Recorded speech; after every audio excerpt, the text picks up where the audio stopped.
We have the Dream Drive Kago van. This is a compact van, a Nissan Vanette NV200.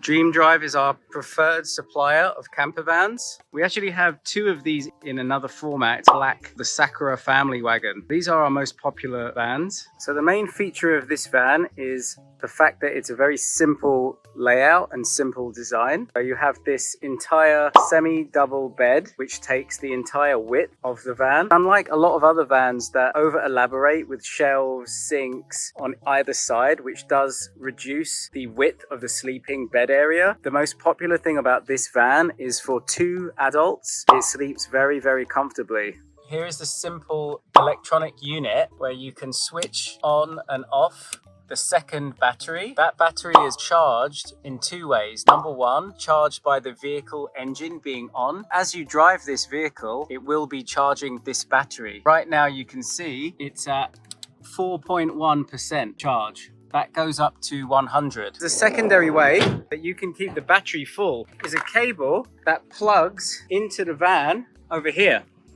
This gives you an extra direct outlet to plug your van into a mains adapter, and that also will charge or keep your battery alive when you stop. You have two plug points here. You have two USB connectors here. This power supply powers two main things. One is the lights, but it lights up the entire top part around the roof area. It also powers the refrigerator, which is here, quite a decent size refrigerator. Instructions are in Japanese, but it's pretty intuitive and easy to use. Remember, there's always a stopper on either side here to get that drawer back in. This does actually act as a surface that you can use. You can put drinks on here if you want to cut or prepare any cooking. Other things here, cups, plates, spare gas for the stove and a kettle. More plates, cups, and here you have the stove. So this van does allow you to cook. So this is the left side, passenger side entrance. All the doors open up on either side. You have the driver's side there, and you have the back here. Underneath here, we have two chairs and a small table.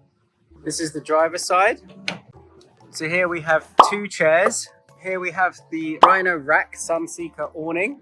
So this unzips, it folds out, and it will come over here around 2 meters, and then it comes down and you can hammer that into the ground. So that gives you shade in the sunlight, cover in the rain, and it's also quite useful to put the table and chair in this section here, and you can comfortably cook under some shade and just relax. Here we have a magnet-based mosquito net. So this goes on the back of the van. You put that net over, and that is the recommended approach to sleeping in these camper vans. It's actually sleeping with this open, putting on this net, and then opening the inside windows as well to provide natural ventilation and airflow through the van. In Japan in the summer, it gets very hot and humid, so this helps a lot. Here is a fan as well. Let's take a look inside.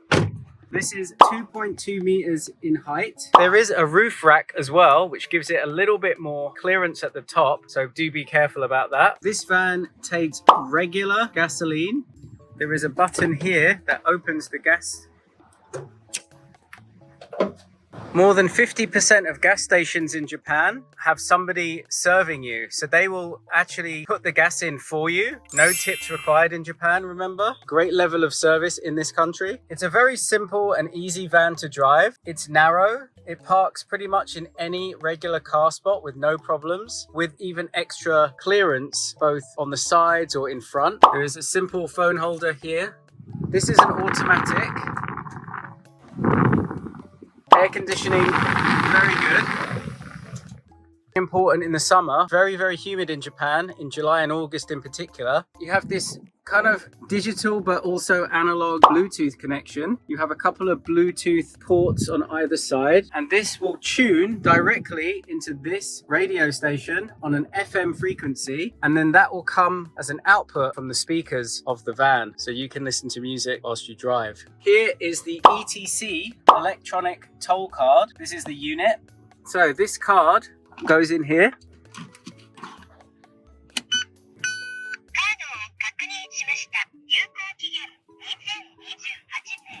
So it's telling you the expiry date of the card. This now will allow you to drive through any electronic toll card gate. Very simple van design. You go from the cockpit straight into the main bed section. Cool design by our friends at Dream Drive. Check out their vans. We put a link in below on this video. Very simple but relaxing design. There's a lot of wood features. They put a lot of effort into crafting nice interior, exterior feel. And again, the most popular van for solo or couple travelers. This is only a two-seater vehicle. You have the driver's side, you have the passenger side. There is no other rows of seats in this van. It is not legal for someone to sit inside this cabin whilst you drive. So do remember that for safety reasons. It's a very cool, simple design. It's wrapped kind of military green on the bottom section and white on the top half. Kind of matches well with the interior wood choices. This is really a compact size van. As you can see, it's fairly narrow. It feels spacious enough inside. However, from the outside, it is a relatively small vehicle, especially for a camper, which does make it very easy to maneuver around the city or anywhere really.